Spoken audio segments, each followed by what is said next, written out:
नमस्कार दोस्तों, मैं हंसराज ड्राइवर, लोक गायक और कबीर साहब पर एक प्रस्तुति है उनके पदों की।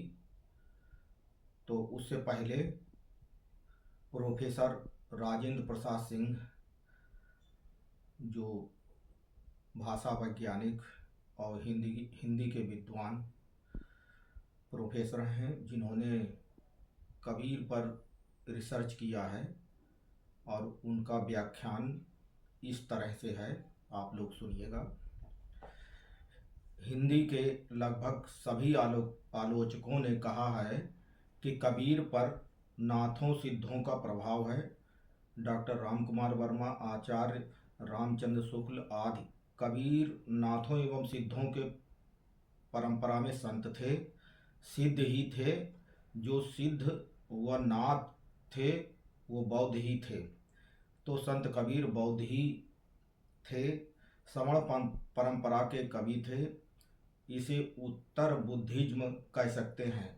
जैसे निरंजन शब्द है तो बंगला या पर्शियन लिटरेचर पढ़ते हैं, उसमें बौद्ध कहलाए और वो मग कहे जाते थे।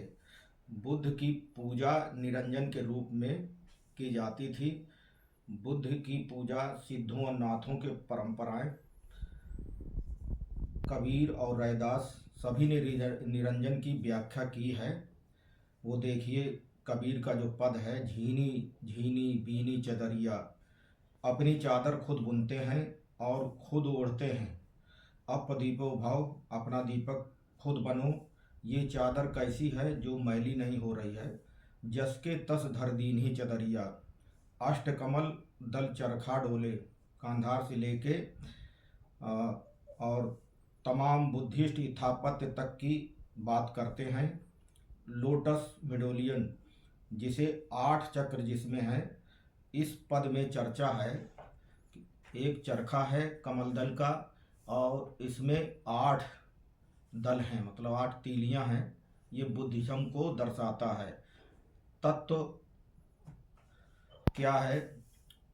और ये क्षिति दल पावक वाला नहीं, संज्ञा और रूप, वेदना एवं संसार को इस पद में दर्शाया गया है। 3 गुणी क्या है? प्रज्ञाशील और समाधि। पूरा पद बुद्धिज्म से प्रभावित है। पूरब दिशा से उठी बदरिया, तो पूरब अर्थात बौद्ध गया, जहाँ से बोधि ज्ञान की वर्षा हो रही है। तथागत को वहीं से ज्ञान प्राप्त हुआ था। अपना अपना मेड़ समारो, करे खेत निर्वाणी। निर्माण शब्द बिल्कुल क्लियर है, कर रहा है कि कबीर अंतिम समय में मगहर गए थे और मगहर बौद्ध क्षेत्र था। बौद्धियों को की जो प्रतिरोधी शक्तियां थीं, कहती थीं कि मगहर में मरिएगा तो नरक जाइएगा। कपिल वस्तु लुम्बिनी जाने का रास्ता मगहर ही था। पास में स्तूप धर्म सिन्हा है। मगहर क्या है?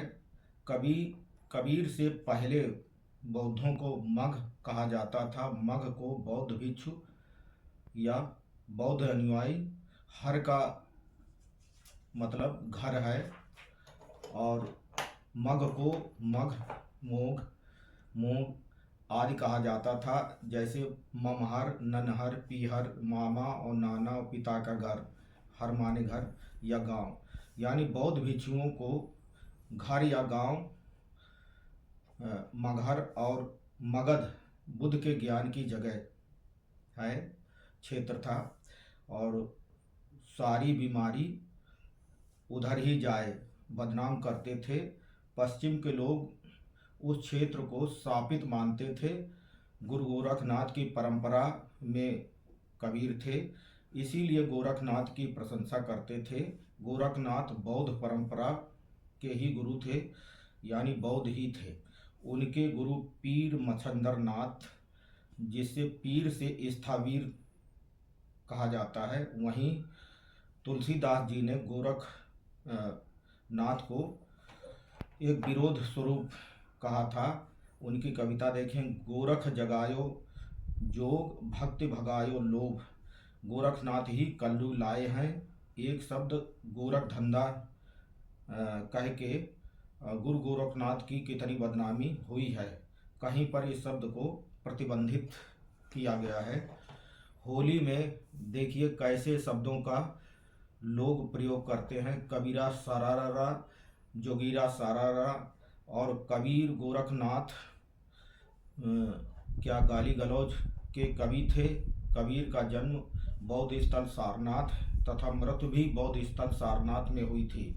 कबीर ने जिस अमर देशवा की परिकल्पना की है, अवधू बेगम देश हमारा, और की कल्पना, ये बौद्ध परंपरा की नगरी या देश था।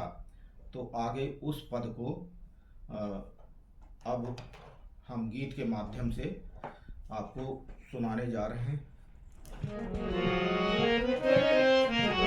और मैं था तब हरि नहीं, हरि है मैं नाही, सब अंधियारा मिट गया, जब दीपक देखा।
आठ कमल दल चरखा डोले, पाँच तक गुनी तीनी चदरिया, झीनी रे दीनी, झीनी झीनी दीनी चदरिया, झीनी रे दीनी, वो बीनी रे झीनी चदरिया, झीनी झीनी चदरिया, झीनी रे झीनी, झीनी रे बीनी चदरिया, झीनी रे बीनी।